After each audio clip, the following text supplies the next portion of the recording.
Well, well, look who it is. My furry guest decided to join me for this week's Final Thoughts episode.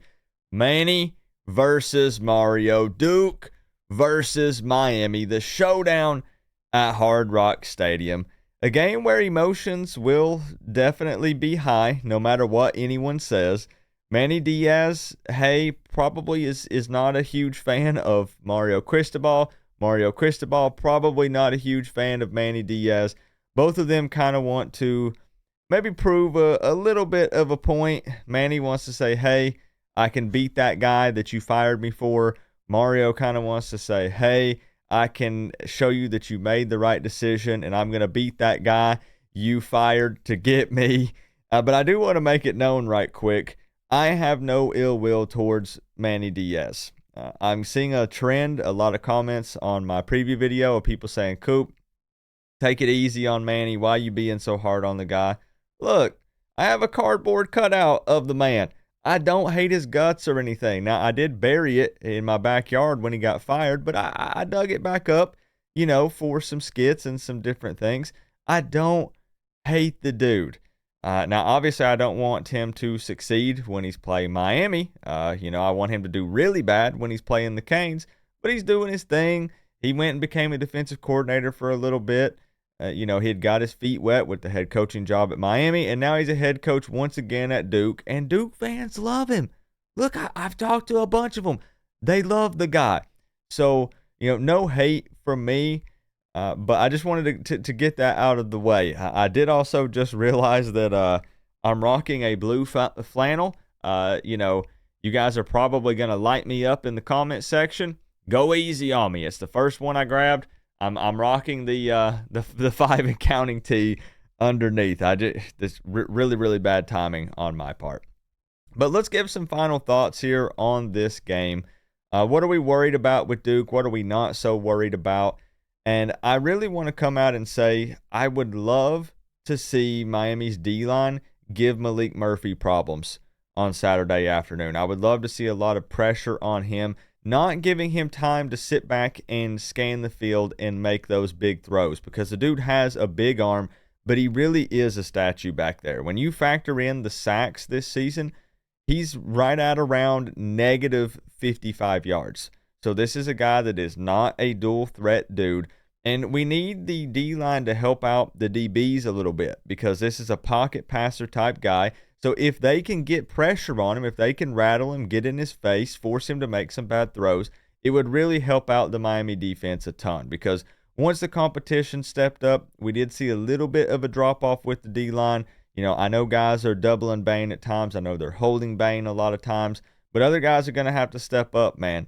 Barron, Alston, Barrow, and they're playing pretty well. I'm not trying to knock them, but they really need to get pressure on Malik Murphy in this game. Also, if it comes down to it, it doesn't have to be pretty for Miami offensively. Pound the rock again if that's what Miami needs to do. We know that we're going to see a lot of blitzing from Duke because, number one, Manny is just aggressive when it comes to defense anyways. He's created this turnover monster with Duke. That's what they do. But the problem is, once their offense gets the ball, what do they do with it? Not a whole lot. But if Miami needs to lean on that run game again, just like they did against Florida State, then do it. Duke is giving up 160 rushing yards per game. It's some of the highest rushing yards allowed.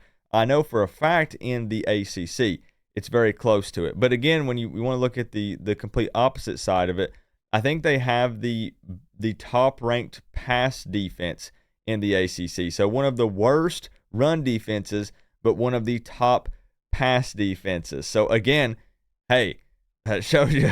Thankfully, with Miami, it's pick your poison, though, right? Miami can air it out with Cam, but they can also ground and pound if you want. So how does Manny manage that? Which area does he decide to focus on and attack more? Because I don't really think that he can successfully do both with the player personnel that he has.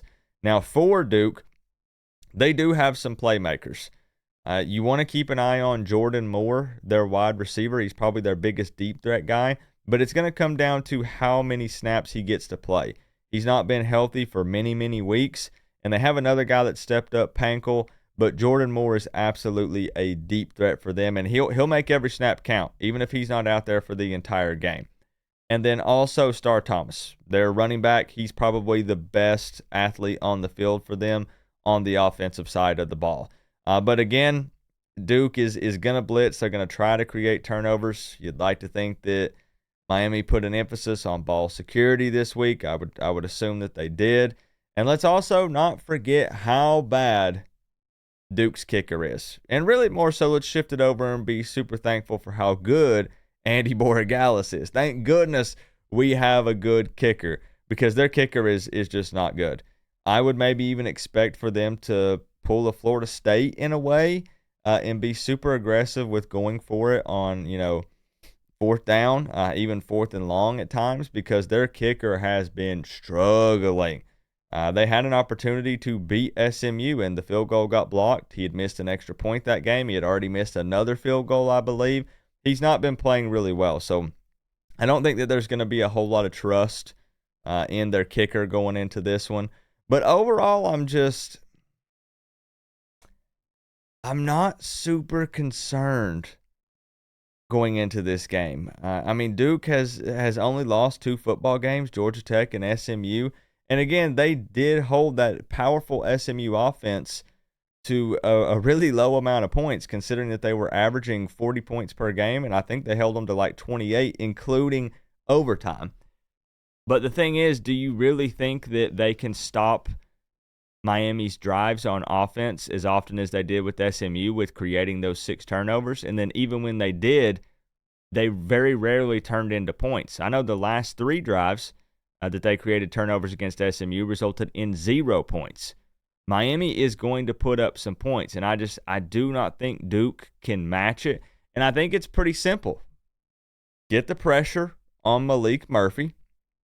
Force him to make some bad passes. Rattle him at Hard Rock. Maybe he throws an interception or 2. And then ground and pound. And if Manny sells out and says, you know what, we are stopping that ground game in this one. I'm flipping the script. I'm known for having a bad run defense. It's going to change in this game. Then you activate Cam Ward and you start hitting them with the deep ball. You focus on the passing attack, and then you eat them alive. So Miami really, in my opinion, is in a great position in this game. Expect Duke to make some plays on defense, though. It's we're going to be riding that roller coaster of emotions during the game, heat of the moment. But I just don't think offensively they have the firepower to be able to hang. It's not like Louisville where we knew, hey, this is going to be a shootout. This Louisville offense can go toe-to-toe, score-to-score with Miami. Duke is they're just not going to be able to do that. I'd be absolutely shocked if they were. But they're going to create some chaos on defense. Manny Diaz is going to get creative. This game means a lot for him, and he would love to win it. But even just keeping it close could be kind of looked at as a win for him going up against his former team. Now, for me, I have Miami winning 37-17. So I've got a 20-point victory. I think right now, the spread, last I checked, has Miami as a 20.5-point favorite. So I'm actually sitting right at that. But it's kind of been up and down. At one point, it was all the way as high as 21.5, if I'm not mistaken. But it settled back down at 20.5, and I'm right at 20, 37-17. And I'm confident in that. This could be a game, I'll just come out and say, where Miami could take advantage of maybe Duke being too aggressive on defense. I think there's a world where we might see that, and maybe Miami puts up 40 plus, 50 plus. It's possible, but Duke is doing a great job at limiting points per game allowed, especially in their ACC games. So we'll see. I am looking forward to this game so much. It's insane to say this. I never thought I'd be saying this in 2024. And tell me if you have the same vibe. I'm looking forward to this game more than I was the Florida State game. Now, obviously, there's some factors that play a part here, right? Like Florida State coming in with only 1 win, That kind of makes it not as exciting. Duke has 2 losses, but they're 2 ACC losses.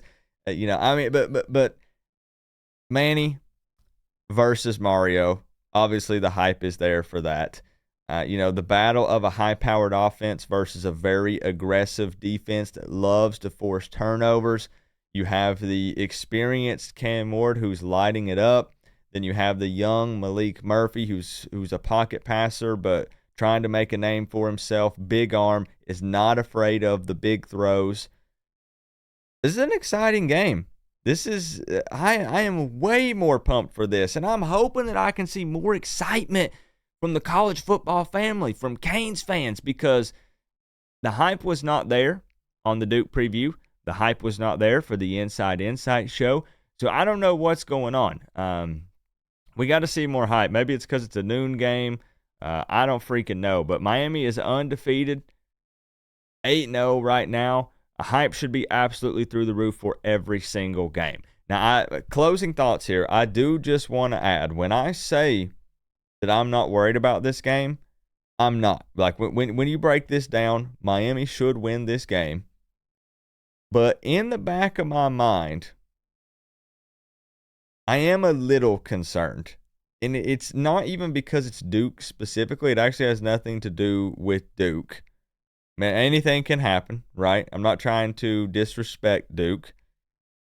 It's more so just the PTSD Miami fan. Here I go again, but I'm going to bring it up. Waiting for that game still.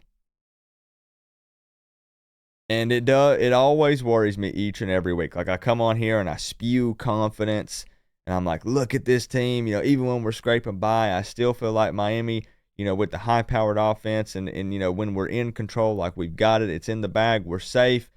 But Miami has a massive target on their backs. Who would not want to beat the number 5 ranked team in the country? Everybody is waiting for another undefeated team to go down, to erase the U logo. Take away the fact that it's Miami. If you're not a Miami fan, you probably want to see an unranked number 5 team go down. And a lot of people, ready the memes and the jokes, and all these sports websites probably already have headlines typed up, ready to go. Manny Diaz returns to Hard Rock Stadium and beats Mario Cristobal and the Miami Hurricanes. Like, everybody will be talking about that. It'll be huge news. So, Mario Cristobal, I hope you know what's at stake, because you could win all the games minus Duke. You could go 11-1. And people are forever going to give you crap about losing to Manny Diaz in his first ever season with Duke, with a younger quarterback, with an offense that's, not putting up a ton of points. Kind of a one-sided team when it comes to Duke. And it's that defense, man. And they're hoping, maybe they're hoping they can get like a pick six or a scoop and score or something, a defensive touchdown to help them out, put some points on the board. And if they want to have any chance, they have to put up points in the first half. Miami continues to be a second half team. Duke starts slow in the first quarter. Obviously, they're going to have to change that in this game if they want to have any shot of winning. Let me know your final thoughts. I know I went kind of quickly. But it's a noon game tomorrow. I've got to prep for the live stream tonight, the $250 score prediction contest, fan call-in show. And I like to do these 24 hours before, and we're way late, way behind schedule. So let me know your final thoughts. But I think Miami's going to end up being 9-0. 9-0. But they can't underestimate Duke and an emotional Manny Diaz coming into town who's hungry for a win and an upset. Remember, though, guys, we're all one big happy college football family. But at the end of the day, I got to say, it's always better when you get to rep the U. Coach Coop, peace out. I'll see y'all in the next one.